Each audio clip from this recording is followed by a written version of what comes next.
Sir ഇപ്പം ടീച്ചേഴ്സിന് വേണ്ടി മാത്രമുള്ള മത്സര പരീക്ഷകളായാലും യോഗ്യത പരീക്ഷകളിലുമാണ് സാർ ഫോക്കസ് ചെയ്തിരിക്കുന്നത്. അപ്പം ടീച്ചേഴ്സിന് ഏറ്റവും കൂടുതൽ ഹെൽപ്പ് ചെയ്യാൻ പറ്റുന്ന ഒരാളാണ് ഇപ്പോൾ സാറ്. അപ്പം എങ്ങനെയാണ് ടീച്ചേഴ്സ് അക്കാഡമി ഈ വിധി ഒരു നോക്കി കാണുന്നത്, അല്ലെങ്കിൽ എന്തായിരിക്കും ടീച്ചേഴ്സിന് വേണ്ടി ഇനി സാറിന് ചെയ്യാൻ പറ്റുന്നത്? ഈ ഒരു ചോദ്യം വളരെ പ്രസക്തമാണ്. അതിനുള്ള കാരണം എന്താണെന്ന് വെച്ച് കഴിഞ്ഞാൽ 2014-15 വർഷം മുതൽ ഈ ഒരു രീതിയിൽ, അതായത് എങ്ങനെ കേട്ടറ്റ് പരീക്ഷ നേടാൻ നിലവിലുള്ള അധ്യാപക സമൂഹത്തെ അല്ലെങ്കിൽ അധ്യാപകരെ സഹായിക്കാം എന്നുള്ളൊരു ചിന്തയിൽ നിന്നാണ് ഞങ്ങൾ ഇങ്ങനെ ഒരു ഉദ്യമത്തിലേക്ക് വന്നത്. അതിനുള്ളൊരു പ്രധാന കാരണം എന്താണെന്ന് വെച്ച് കഴിഞ്ഞാൽ പല സന്ദർഭത്തിലും എൻ്റെ കൂടെ വർക്ക് ചെയ്തവരും എൻ്റെ ജൂനിയറായിട്ട് പഠിച്ചവരൊക്കെ കേട്ടറ്റിൻ്റെ ആ ഒരു ഇമ്പാക്റ്റ് വന്നത് 12-ന് ശേഷമാണ്.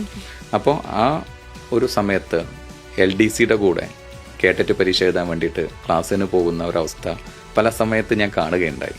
അപ്പോഴാണ് ഞാൻ ഇതിന് ആരും കൊടുക്കാത്ത, അതായത് ഈ കേട്ടറ്റ് പരീക്ഷയ്ക്കും അല്ലെങ്കിൽ അധ്യാപകർക്കുള്ള ഈ ഒരു പരീക്ഷയ്ക്ക് ഒരു വല്ലാത്ത പ്രാധാന്യം ആരും കൊടുക്കുന്നില്ല എന്നുള്ളൊരു തിരിച്ചറിവ് എനിക്ക് കിട്ടിയത്.